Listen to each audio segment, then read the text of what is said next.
Donc David Milbéo, je suis chargé d'animation et du développement du collectif Culture Barbare, qui est la Fédération nationale des cafés culture. En quoi consiste votre métier ?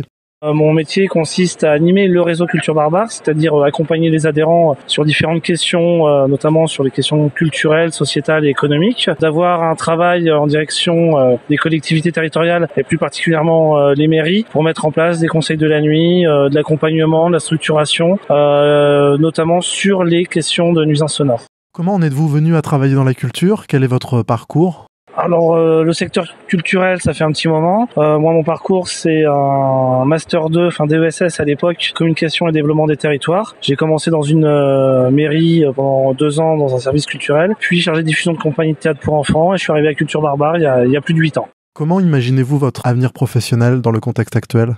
Ça sera surtout quelle évolution déjà va connaître le collectif Culture Barbare, parce qu'aujourd'hui on est sur des questions de projet de loi à l'Assemblée nationale, mais aussi de questions européennes. Est-ce que ça sera toujours dans l'animation de réseaux culturels, de l'accompagnement ? J'ai pas vraiment de réponse aujourd'hui.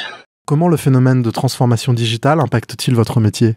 Moi, je suis vraiment en lien direct avec les adhérents, donc on est beaucoup sur l'humain, mais au sein du collectif et de notre structure, on se pose vraiment des questions là-dessus, notamment sur l'apport du web et sur quel nouveau outil à la nouvelle génération de patrons d'établissements leur donner pour faciliter justement leurs demandes, leurs questions, leurs besoins. Quel est selon vous le principal défi que doit relever le secteur de la culture ces prochaines années ?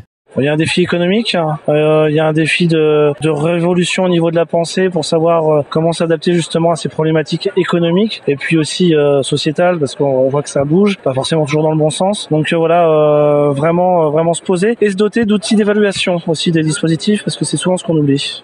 Quelle est votre politique culturelle idéale ?